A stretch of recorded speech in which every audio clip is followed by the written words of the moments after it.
Welcome to War Bios, the podcast where we delve into the most pivotal battles in history, examining the strategic context, operational art, and human cost of conflict. I'm your host, General Biography, and today we're going to explore one of the most significant clashes in medieval European history, the Battle of Tours. This epic confrontation took place on October 10, 732, near the city of Poitiers, France, and it would change the course of Western civilization forever. As we set the stage for this pivotal battle, let's journey back to the early 8th century, when the Umayyad Caliphate, with its capital in Damascus, was expanding its territories across North Africa and into Europe. The Islamic conquests had been relentless, with armies pouring into the Iberian Peninsula and pushing deep into Gaul, modern-day France. In 711, the Umayyad forces, led by Tariq ibn Ziyad, crossed the Strait of Gibraltar and defeated the Visigothic king Roderick at the Battle of Guadalete. This victory marked the beginning of Islamic rule in Spain, with the establishment of the Caliphate of Córdoba. The Umayyads' expansion into Europe was facilitated by the weakening of the Western Roman Empire, which had been plagued by internal conflicts and external pressures. The Franks, a Germanic tribe that would eventually give rise to modern-day France, were one of the few powers capable of resisting the Umayyad advance. Under the leadership of Charles Martel, the Frankish kingdom was beginning to consolidate its power and assert its dominance over Western Europe. In the years leading up to the Battle of Tours, Charles Martel had been consolidating his power and building alliances with other European leaders. He had also been studying the tactics employed by the Muslims, including their use of cavalry and archers. The Franks, on the other hand, were primarily infantrymen, known for their heavy armor and shield walls. This clash of styles would ultimately decide the fate of Western Europe. The city of Poitiers, where the Battle of Tours would take place, was a strategic location that controlled access to the Loire Valley and the French interior. The Umayyads had chosen this location carefully, hoping to draw the Franks into a decisive battle. Charles Martel, aware of the importance of this location, had assembled his army near Poitiers, ready to face the Muslim invaders. As we explore the events leading up to the Battle of Tours, it becomes clear that this conflict was not just about territorial control, but also about the clash of two distinct cultures and civilizations. The Umayyads represented the Islamic world, with its rich cultural heritage and sophisticated military tactics. The Franks, on the other hand, represented the Christian world, with its own unique culture and traditions.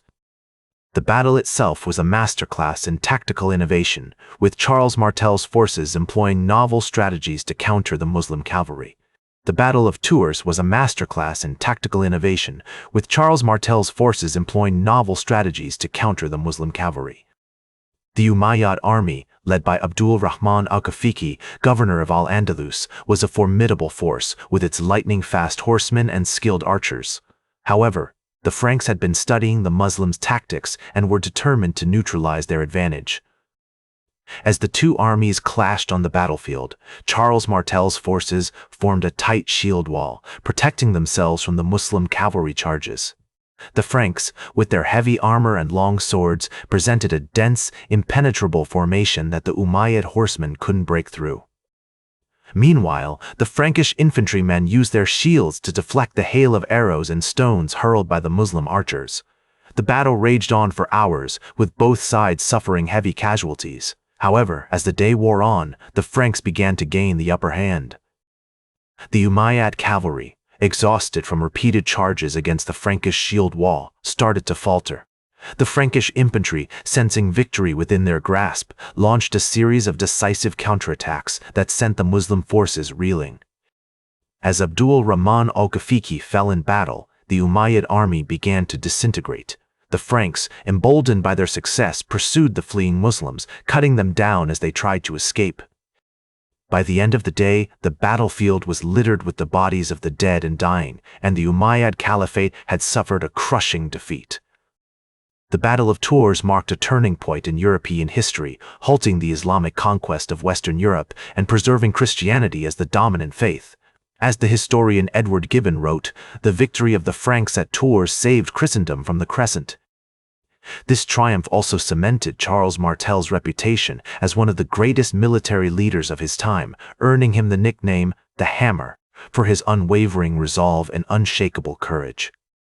As we reflect on the significance of this battle, it's clear that the Frankish victory was not just a military triumph, but also a cultural and ideological one.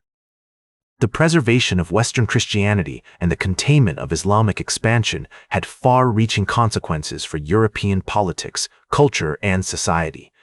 The aftermath of the battle saw the Umayyad Caliphate's power begin to wane as they struggled to recover from the devastating loss. The death of Abdul Rahman al-Ghafiqi, governor of Al-Andalus, created a leadership vacuum that would ultimately contribute to the decline of the Umayyad dynasty. Meanwhile, Charles Martel's victory cemented his reputation as one of the greatest military leaders of his time, earning him the nickname the Hammer for his unwavering resolve and unshakable courage. In the years following the battle, the Frankish kingdom experienced a period of significant growth and consolidation under the Carolingian dynasty. Charles Martel's son, Pepin the Short, would go on to become king of the Franks, laying the foundation for the eventual rise of Charlemagne, who would unite much of Western Europe under his rule. The preservation of Western Christianity and the containment of Islamic expansion had far-reaching consequences for European politics, culture, and society. The Battle of Tours also had a profound impact on the development of medieval Europe, as it allowed for the continued spread of Christianity and the preservation of classical knowledge. The Frankish kingdom's victory ensured that the intellectual and cultural achievements of ancient Greece and Rome would continue to influence Western civilization, shaping the course of art, literature, and philosophy for centuries to come.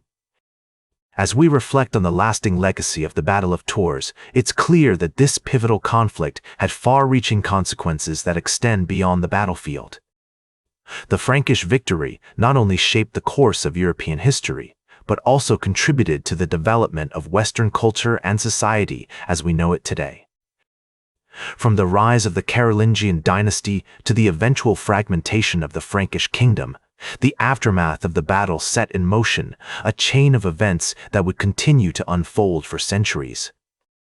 In conclusion, our journey through the Battle of Tours has taken us from the strategic maneuverings of Charles Martel and Abdul Rahman al-Ghafiqi to the far-reaching consequences of the Frankish victory. As we close this chapter on one of the most significant battles in medieval European history, we're reminded that the legacy of the Battle of Tours continues to shape our understanding of Western civilization and its place in the world today. Thank you for joining me on this journey through War Bios, and I look forward to exploring more pivotal moments in history with you in the future. That's all for today's War Bios. Remember to like, share, and subscribe, and until next time, I'm General Biography reminding you to keep marching toward victory.